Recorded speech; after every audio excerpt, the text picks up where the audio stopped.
Hi friends, how are you? Please subscribe my channel, please like my videos, please share my videos. Okay friends, ఈరోజు Thandel movie గురించి మాట్లాడుకుందాం. తండేల్ మూవీకి అసలు నేను వెళ్ళదలుచుకోలేదు, కానీ కొన్ని పరిస్థితుల వల్ల వెళ్ళాల్సి వచ్చింది. అయితే తండేల్ మూవీ ఎక్సలెంట్ మూవీ, చాలా చాలా బాగుంది. Emotional love drama. Naga Chaitanya గారు ఇరగదీసిండండి సినిమాని. సాయి పల్లవి గారు తన ఎమోషనల్ డ్రామాతో అసలు అల్టిమేట్ సినిమాకి ప్రాణం పోసింది ఆమె. ఇక బ్యాక్గ్రౌండ్ మ్యూజిక్ వచ్చేసి మన దేవిశ్రీ ప్రసాద్ గారు, ఒక విధంగా చెప్పాలంటే పాత దేవిశ్రీ ప్రసాద్ మనకు కనిపించిండు. చాలా బాగుందండి తండేల్ మూవీ. కానీ నేను వెళ్ళొద్దు అన్న దానికి కారణం చెప్తాను ఫ్రెండ్స్. ఏం లేదు ఫ్రెండ్స్, మన ఈ ఫ్రీ రిలీజ్ ఈవెంట్లో అల్లు అరవింద్ గారు అన్న మాటలు నాకు గుర్తొచ్చి నాకు వెళ్ళబుద్ధి కాలేదు. అది ఫ్రీ రిలీజ్ ఈవెంట్, అంత పెద్ద ఈవెంట్ జరుపుతున్నప్పుడు ఏం మాట్లాడాలనేది వారికి తెలిసి కూడా ఏ విధంగా టంగు స్లిప్ అయ్యారో కూడా అర్థం కావట్లేదు. అంటే గేమ్ చేంజర్ సినిమా ఫ్లాప్ అయింది అని ఆ ఈవెంట్లో చెప్పాల్సిన అవసరం లేదు, కానీ దాని గురించి ఎత్తి మరీ చెప్పాల్సిన అవసరం ఏంది?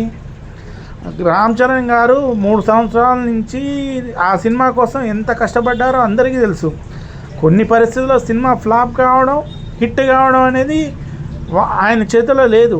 అది సినిమా ఫ్లాప్ అయింది, దాన్ని మనం ఎవరు ఏం చేయలేరు. దాంట్లో కథ లేకపోతే ఏం చేస్తాం? రామ్ చరణ్ వరకు అతను ఎంత కష్టపడాలో అంత కష్టపడ్డాడు ఆ సినిమా కోసం. ఒక అల్లు అర్జున్ గారు cinema pan India super duper hit కొట్టిన మాత్రం ఆ ఆనందంలో ఆ విధంగా బిహేవ్ చేశారా అంటే అది కూడా అర్థం కావట్లేదు. ఎందుకంటే ఇప్పుడు ఒక విధంగా చెప్పాలంటే అల్లు అర్జున్ కానివ్వండి, పవన్ కళ్యాణ్ గారు కానివ్వండి, రామ్ చరణ్ కానివ్వండి, ఎవరైనా సరే మెగా కుటుంబంలో మెగా పిల్లర్ వచ్చేసి చిరంజీవి గారు. చిరంజీవి గారు లేనిది వాళ్ళెవరు హీరో అయ్యేవాళ్ళ అంటే మనం చెప్పలేము. ఎందుకంటే వాళ్ళు కష్టపడ్డారు, కానీ ఛాన్స్ దొరికే అవకాశాలు కూడా ఉండాలి కదా. ఇప్పుడు చిరంజీవి చేయబట్టే అల్లు అరవింద్ గారు ఎదిగారండి.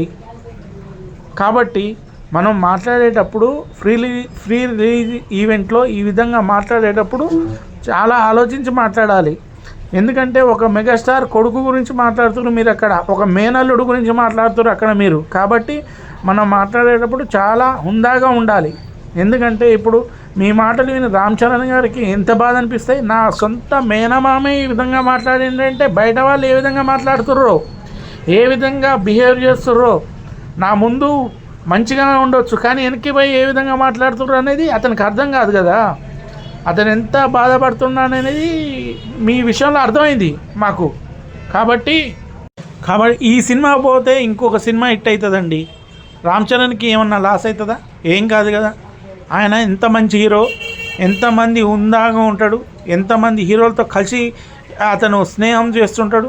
ఆ విధమైన హీరోని మీరు ఆ విధంగా కించపరిచే విధంగా మాట్లాడడం అనేది చాలా బాధ అనిపించింది నాకు. మెగాస్టార్ చిరంజీవి గారు మరి మీ మీద ఏ విధంగా చర్య తీసుకుర్రో మాత్రం మాకు తెలియదు, కానీ మేము చాలా బాధపడుతున్నాం. ఓకే ఫ్రెండ్స్, తండేల్ మూవీ గురించి మాట్లాడుకుందాం. ఇక ఈ తండేల్ సినిమా వాస్తవిక అంశాలు, అలాగే ఎమోషనల్గా సాగే లవ్ ట్రాక్, అక్కనేని నాగ చైతన్య పాత్రలో ఎమోషన్స్, సాయి పల్లవి పాత్రలో వేదన, ఇలా కథలో ప్రధాన ఎలిమెంట్స్ సినిమా స్థాయిని ఒక రేంజ్కి పెంచినాయి. హీరోయిన్లు ఒకరి కోసం ఒకరు పడే బాధ, ఆవేదన, సాగే సీక్వెన్స్ కూడా చాలా బాగున్నాయి. దర్శకుడు చందు మెండేటి బలమైన ఎమోషనల్ సన్నివేశాలతో పాటు కొన్ని హార్ట్ ఎమోషనల్ క్యారెక్టర్స్ కూడా ఆయన బలంగా రాసుకుండు. అలాగే చైతుకి సాయి పల్లవికి మధ్య వచ్చే కెమిస్ట్రీ అసలు ఎక్స్ట్రాడినరీగా ఉంది. నాగ చైతన్య గారు గుండె బద్దలైన ప్రేమికుడుగా, చైతు తన పాత్రలో ఒదిగిపోయిండని, మానసిక సంఘర్షణలో అనుక్షణం నరకం అనిపిస్తుండే తన పాత్ర సాయి పల్లవి పూర్తి న్యాయం చేసింది. ముఖ్యంగా కొన్ని ఎలిమేషన్ సన్నివేశాల్లో ఆమె పెయిన్ అర్థమయ్యేలా కేవలం తన కళ్ళల్లోనే అహాభావాలని పలికించిందండి. మరో కీలక పాత్రలో నటించిన దివ్య పెళ్ళై తన నటనతో ఆకట్టుకోక ఇక ఇప్పటిలాగే మరో పాత్రలో కనిపించిన ఆడుకాలం నరేన్ కూడా బాగా నటించాడు. కరుణాకర్తో పాటు మిగిలిన నటులు కూడా తమ పాత్ర పరిధి మేరకు బాగా నటించారు. మొత్తం మీద చందు మెండేటి రాసిన కథనం మరియు పాత్రలు ఎమోషనల్గా సాగుతూ ఆకట్టుకున్నాయి. ముఖ్యంగా కథను దర్శకుడు చాలా సున్నితంగా నడుపుతూ సినిమాలో ప్రేమతో పాటు ఎమోషన్ని, పెయిన్ని కూడా బాగా హైలైట్ చేసిండండి. ఈ విధంగా కొన్ని ఎమోషన్ సన్నివేశాలు అయితే సాయి పల్లవి నటించే సన్నివేశాలు మనకి లైఫ్ లాంగ్ గుర్తుండే విధంగా ఉన్నాయి. సినిమాలో శ్యామ్ దత్ సినిమాటోగ్రఫీ వర్క్ బాగుంది. ప్రేమ కథకు అనుగుణంగా విజువల్స్ కూడా చాలా అందంగా చూపించారు. ఇంకా సంగీత దర్శకుడు జేవి శ్రీప్రసాద్ అందించిన పాటలు ఒక రేంజ్లో ఉన్నాయి. నేపథ్య సంగీతం కూడా బాగుంది. ముఖ్యంగా సాయి పల్లవిపై వచ్చే ఎమోషనల్ సన్నివేశాల్లో బ్యాక్గ్రౌండ్ మ్యూజిక్ బాగా సూపర్గా ఉంది. ఎడిటింగ్ విషయానికి వస్తే కొద్దిగా ల్యాగ్ తగ్గించుంటే బాగుండేది. సినిమాలో నిర్మాత బన్నీవాసు, ప్రొడక్షన్ వాల్స్ కూడా సూపర్గా ఉన్నాయి. దర్శకుడు చందు మెండేటి, రచయిత, దర్శకుడిగా సూపర్గా ఆకట్టుకుండు. ఇది చాలా decent emotional love drama movie. బలమైన ఎమోషన్స్ అండ్ ఫీల్ గుడ్ సీన్స్తో సాగుతూ బాగా ఆకట్టుకుంది.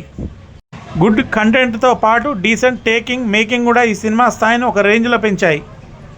అయితే స్క్రీన్ ప్లేలో కొద్దిగా స్లో నేరేషన్ వల్ల సినిమా కొద్దిగా మైనస్ అయింది. కానీ చైతు, సాయి పల్లవి తమ నటనతో ఆ సినిమాని మరో లెవెల్కి తీసుకువెళ్ళారు. ఒక విధంగా చెప్పాలంటే ఈ సినిమా అన్ని వర్గాల ప్రేక్షకులను బాగా కనెక్ట్ అవుతుంది. మంచిగా సూపర్గా ఉంది ఫ్రెండ్స్. నా ప్రకారం అయితే 4.7 ఇస్తాను నేను దీనికి. ఎవరైనా సినిమా చూడని వాళ్ళు ఉంటే ఫ్రెండ్స్, తండేల్ మూవీ చూడండి. చాలా బాగుంది, సూపర్గా ఉంది, మీకు నచ్చుతుంది. ఎందుకంటే ఇది అన్ని వర్గాల ప్రేక్షకులకు కనెక్ట్ అయిపోతుంది. ఓకేనా ఫ్రెండ్స్, బాయ్.